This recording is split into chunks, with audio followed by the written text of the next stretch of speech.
Hello, I'm Eleanor. I was uninvited from my own family's cruise, without a discussion, without a heads up, just silently removed.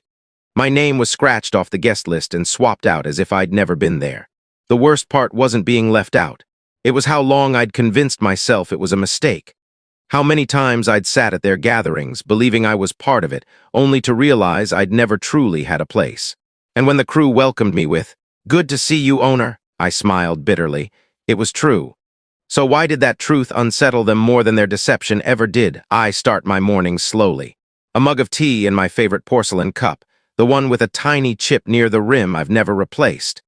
The kitchen window lets in just enough light to make the marble counters glow. My husband, Nathan, had already left for a work meeting, leaving behind a faint scent of cologne and a half-finished apple. I was skimming my phone, more out of routine than interest, flipping through notifications when I spotted a post from my niece. A short, looping video of a wine toast, glasses clinking, a yacht in the distance. The caption read, "Family voyage tradition starting soon, ready to sail." My finger stopped mid-scroll the yearly family cruise. It was a Caldwell family ritual for years, one I'd been invited to exactly twice since marrying Nathan. The first time, I suggested we try new destinations, which didn't go over well. The second time, my sister-in-law, Cassandra, made it clear I was an outsider, not family. I tapped into the post, then another. Familiar faces, Cassandra's forced smile, her husband Greg, their daughters, my mother-in-law with a cocktail, Nathan's cousin with his partner, everyone but me. There was a family group chat, Caldwell Sea Legends. Nathan had added me years ago, then quietly dropped me after a mix-up with a dinner arrangement. I checked anyway. No chat, no texts, no emails about the trip. I stared at my phone, the tea cooling beside me. My heart didn't race, it sank, heavy with the certainty this wasn't an oversight. It was intentional. That afternoon, while washing a mug in the sink, my phone pinged with a message. From Cassandra. It wasn't for me, though, a screenshot of a group text, a photo of the finalized cabin assignments. Under Starboard Suites, a name was crossed out. Mine, next to it, confirmed for Elise. Elise, Cassandra's Pilates coach, who once mistook me for Nathan's secretary. The next message was a voice note, Cassandra's laugh sharp. "At least the vibe will be lighter this year." Lighter. I set the phone down without replying. My hands were calm, but my teeth ached from grinding at dinner. I held off mentioning it. Nathan was distracted, checking market updates between bites of chicken. "Did you know your family's planning another cruise?" I asked casually. He looked up. "Yeah, Mom mentioned it recently. They're still sorting the roster, I think." I tilted my head. "Am I on it?" He frowned, set down his knife. "Of course you are. Why wouldn't you be?" I gave a small smile, keeping things light. "Just wondering." He returned to his phone. "I'll check." He wouldn't. He never did after dinner. I scrubbed the plates by hand, one at a time. Silence speaks louder than arguments sometimes. That night I lay awake, watching the ceiling fan spin endlessly. My mind replayed every time I'd been quietly sidelined. Birthdays I wasn't invited to, lunches I learned about on social media, conversations that hushed when I walked in. I wasn't clueless. I didn't expect warmth from Cassandra, but this was calculated. The worst part, no one would admit it. At some point, you stop wondering why they exclude you. You start wondering why you kept trying to fit in before switching off the lamp. I grabbed my notebook from the nightstand and wrote one line in steady pen. Observe. Don't react. Not yet. The next morning, a text from Cassandra arrived. It was the kind of message that seemed polite on the surface but cut deep if you knew her. "Hey, Eleanor, just realized we might have missed booking you a spot on the cruise. My mistake. It filled up faster than we thought. So sorry. Let's catch up after." There it was, her usual mix of sugar-coated venom, short and cheerful, laced with emojis and vague regrets. No room for discussion, no offer to fix it, just a breezy confession that I'd been erased, framed as a simple error. I didn't reply. I couldn't trust my hands to stay steady. I reread the text, then set my phone aside and got dressed. I'd planned to visit the market that morning. Instead, I sat at the counter, still in slacks and a sweater, sipping tea that had gone cold. Mid-morning, an email arrived from the charter company. "Cancellation confirmed. Cabin release processed." I blinked, opened it, read it again. The request was logged 3 days earlier. Requester, Cassandra Caldwell. So that's how she wanted to play it. I stared at the screen, my vision sharpening at the edges. Not from tears, just from the pressure building in my head. I forwarded the email to myself, then printed it. One copy, neat and clear. I tucked it into a folder in my desk drawer, labeled Taxes and Deeds. It would have a new label soon. By the time Nathan got home, The sun cast long shadows across our living room. He dropped his keys into the glass bowl by the door, same as always. I waited until he grabbed a drink from the fridge before speaking. Cassandra texted me. He sipped his soda, leaning against the counter. "Oh, about what?" "The cruise. She says she forgot to book me a spot." He frowned, caught off guard but not surprised. "That's weird. She called it a mix-up." He took another sip. "Maybe it was. You know how messy those plans get." "It wasn't a mix-up," I said evenly. "I got a cancellation email. She submitted it 3 days ago." He didn't meet my eyes, just swirled his drink. "Maybe she thought we weren't going." He sighed. "I'm just saying, let's not jump to conclusions." "She replaced my name with someone else's, Nathan." "That's not a conclusion, it's proof." He stayed silent. And in that silence, I heard everything later. After he disappeared into the study to watch sports, I sat at the dining table and opened my laptop. I didn't dig through old messages or photos, searching for proof I'd once belonged. Instead, I started a new document. Things she's done that I ignored. The list came quickly. Left me off the wedding shower email chain. Sent the holiday travel plans without my name twice. Accidentally tagged the wrong Eleanor in a family post and never fixed it. Planned a brunch right after saying they were pausing gatherings. By the time I finished, my jaw ached. Not from anger, but from clarity. Just before closing my laptop, another message arrived, not from Cassandra, but her assistant. Someone I'd only emailed once about event logistics. Attached was a screenshot, likely sent to the wrong person. "Cassandra, don't worry, she's not coming. I took care of it." I took care of it. I stared at those words until the room darkened. The clock ticked past 11 and Nathan was still in the study, acting like none of this was real. I stood, walked to the kitchen, and pulled out the folder. I added the email and screenshot, then sealed it carefully. This wasn't about a cabin. It never was. I sat on the edge of my bed, folder in hand, staring at the word cancellation in bold, stark font on the charter company's email. I'd read it so many times it felt burned into my vision. But the truth wasn't in the email, it was in everything leading up to it. The yacht wasn't just a vessel, not to me. It was the first thing I'd earned entirely on my own. No one handed it to me. No one helped. It was mine, built from years of late nights, missed trips, and pitches to investors who said, "You've got charm, but we're going with someone bolder." They meant mail. They didn't say it. I'd driven deliveries myself when staff bylaid. I'd walked into boardrooms in worn flats and thrifted jackets I'd pressed in hotel sinks.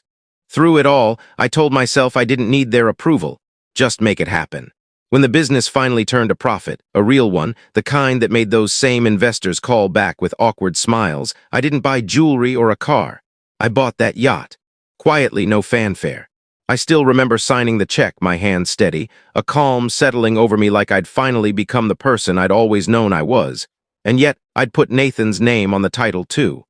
"It simplifies taxes," our accountant said. "Better for estates, cleaner later." Cleaner indeed. Within months, the yacht became part of the family story, but not my part. It was Nathan's yacht, the Caldwell family's ocean legacy. Cassandra's words at one of the last family dinners I was invited to. "It's so special to have traditions tied to something we own as a family. It makes our history real." She glanced at me, eyes sharp. "And how lovely that Eleanor supports it." Supports it. Like I was a hired planner, not the one who made it possible, that memory could have faded if it weren't part of a pattern. Cassandra always claimed credit for my ideas. Recipes she posted online, decor suggestions she said came from a colleague, even fundraisers I organized, but she hosted like a saint. Each time I told myself it wasn't worth fighting over. Choose your battles, I'd say. But when someone takes your voice long enough, you forget what it sounds like. A few days ago, a memory surfaced on my phone, a clip from a lifestyle vlog Cassandra did. She lounged on a cream sofa, hair flawless, sunglasses perched on her head. "The yacht is more than a boat," she told the interviewer, smiling. "It's where our family bonds, it's our continuity, our name, our legacy." It hit me harder than I expected. This wasn't about being left off a trip. It was about being erased from something I created. They weren't just keeping me off the yacht. They were rewriting the story to cut me out. And I'd let them by staying quiet, letting Nathan speak for us, nodding when Cassandra assigned roles like a director casting a play, always leaving me in the background. I stood, opened my dresser's bottom drawer, and pulled out every document I'd saved. Title deeds, bank transfers, the yacht brochure I'd annotated years ago. They spread across the bed like evidence in a case I hadn't meant to try. Until now. No tears, no outburst. Just a quiet resolve that started in my chest and spread like a taut wire. You tried to erase me, I whispered, tracing my signature on the deed. Now watch. They live-streamed the pre-cruise dinner. I didn't need to search for it. Cassandra's profile was still in my notifications from when I tried to be part of their online world. It appeared while I was sorting laundry, the sound playing before I realized what it was. Laughter rang out, glasses clinked. A long table with silver-edged plates and greenery stretched across a softly lit room. The caption, "Pre-cruise family dinner, grateful for heritage and connection." I stood, holding one of Nathan's shirts like it had turned against me. There they were, my mother-in-law at the head, Cassandra in her spotlight seat, Greg and their daughters, cousins I hadn't seen in years, Nathan's aunt who swore she hated sailing. Apparently she'd changed her mind. No one mentioned this dinner to me. Not a message, not a call. It wasn't a slip, it was planned. Then Cassandra stood to give a toast, her voice polished and warm. "When we come together like this," she said, "I'm reminded what makes our family special. It's not just tradition, it's the people who carry it with purpose." Heads nodded, cameras turned. She went on, eyes shining with rehearsed emotion. "We only invite those who truly get what this legacy means, who add to it, not take away." That line, a subtle blade. I paused the video, replayed it. Those who truly get what this legacy means. No names, no pointed fingers, but everyone watching, everyone in her circle would know who was left out. And there was Nathan, sitting quietly, sipping his drink. That night I waited until he was out of the shower. He walked into the bedroom in sweatpants and an old band tee, hair damp. I played the video. He watched, arms folded, face blank. When it ended, I looked at him. "She said that." He scratched his chin. "Cassandra loves drama, you know that. That's not the defense you think it is." She was probably just trying to sound deep. "It's not just a speech, Nathan. It's a message, and you sat there." "I didn't write it," he said, "but you heard it." His silence wasn't defiance, it was surrender. I nodded, taking in the shape of his apathy. Later, alone in the kitchen, I brewed tea I didn't drink and dug through a box of keepsakes we hadn't unpacked since moving. At the bottom was an old invite to a cousin's baby shower, the one they said got lost in the mail. I'd called Cassandra that day for the address. She'd laughed. "Oh, is that this weekend? I thought you were away." I wasn't. I'd sent a gift weeks earlier. I held that invite like it was proof, not of a crime, but of a pattern I could no longer ignore. The next morning, I printed a transcript of Cassandra's speech from the live stream, highlighted the line about those who get the legacy, and added it to the folder. Then I typed a message. "I hope your speech felt true. We'll see how it holds up face to face." I sent it. No emojis, no elaboration. She'd understand. That afternoon, I booked a car to the marina. I didn't pack a swimsuit or vacation clothes. I packed documents, copies, proof. I packed truth. This wasn't about leisure. It was about reclaiming what was mine. The suitcase wasn't filled with sundresses or sandals. I packed each document with precision. Bank records, email confirmations, the title deed, a highlighted copy of Cassandra's speech. Each page went into a sleeve, into the folder that held more reality than anyone on that cruise was ready for. I chose a simple gray dress, sharp but understated. This wasn't about blending in. It was about standing out downstairs. The scent of tea greeted me before the kitchen light did. Nathan was scrolling through headlines, a plate of uneaten toast beside him. He glanced up as I entered, sensing the weight of my silence. "Sleep okay?" he asked. I sat across from him. "Enough." We listened to the tea kettle hum, its rhythm filling the gap between us. "I'm going to the marina tomorrow," I said. He blinked. "Already?" "I booked the car." He set his phone down. "Eleanor, I know you're upset, but—" "I'm not upset," I cut in, voice steady. "I'm done pretending this is a mistake." He rubbed his forehead, exhaling. "Do we need to make this a thing? Can't we just talk to them?" "They made it public." "I'm just responding." He leaned back. "I don't want to pick between you and my family. You don't have to, but you do have to stop pretending they're not doing this." He opened his mouth, then closed it. That was answer enough. I stood, poured my tea, and left his response hanging. By afternoon, I was back at the dining table, sifting through years of slights I'd brushed off. The baby shower with no invite, the family photo where I was half cropped out, the holiday dinner where I was seated at the kids' table while Cassandra's stylist got a prime spot. It was always clear, I just hadn't wanted to see it. Subtle exclusion makes you doubt yourself before anyone else does. As the sun dipped low, my phone buzzed with a text from Leela, a friend from Nathan's side. "Thought you'd want to see this." Attached was a screenshot of the yacht's guest list. 10 names, mine wasn't there. The heading read, "Final Cabin Assignments." Cassandra hadn't just hoped I'd stay home, she'd insured it officially. I texted Leela back, "Thanks." Then I opened the family chat, silent for months, and wrote, "See you at the marina, I assume there's space." Sent, read, no replies, none needed. After dinner, I called the lawyer's office. His assistant picked up quickly. "This is Eleanor Wells. Can you confirm my co-ownership of the yacht?" A brief pause, then, "Yes, ma'am, you're listed as co-owner with equal rights." "Great, send me a PDF of the contract. And print a copy, I'll pick it up tomorrow." With that, I zipped my suitcase shut. It wasn't filled with clothes, it was years of silence, neatly packed, ready to be opened. On my terms, the sun was barely up when I stepped out of the car. A faint mist hung over the marina, softening the gleam of polished decks and chrome railings. The air smelled of wealth that didn't need to announce itself. I wore a tailored black dress, high-necked, with a light coat that swayed in the breeze. No earrings, just my wedding ring. I wasn't dressing for them. I was dressing for a moment I'd prepared for quietly, deliberately, without ever naming it aloud. My suitcase rolled smoothly behind me, wheels steady on the dock. That steadiness mattered. Then I saw her. Cassandra stood at the boarding gate, posture flawless, hair swept up, mid-conversation with a guest I vaguely knew from a distant wedding. She looked up and saw me. For a moment her face froze, eyes narrowed, hand paused with a wine glass. If silence could take shape, this was it. My mother-in-law turned, said something I couldn't hear, her face showing mild annoyance, not surprise. Nathan was there, of course, on the edge of their group. He didn't wave or move. I didn't stop. As I neared, the group shifted slightly, turning away, not aggressively, just enough to form a silent wall, as if their movements could rewrite reality. I paused briefly, gave a single nod, and walked past. Their quiet was my signal. The crew didn't hesitate. A woman in a crisp jacket stepped aside, offering a subtle nod as I pulled my suitcase up the ramp. My shoes clicked on the wood, finding their rhythm on the deck. I stopped at the railing, looking out at the sea. The water sparkled, calm and vast. This silence didn't demand anything from me. It just was. Then came the voice. "Welcome aboard, Miss Eleanor," the head crew member said, loud enough to carry.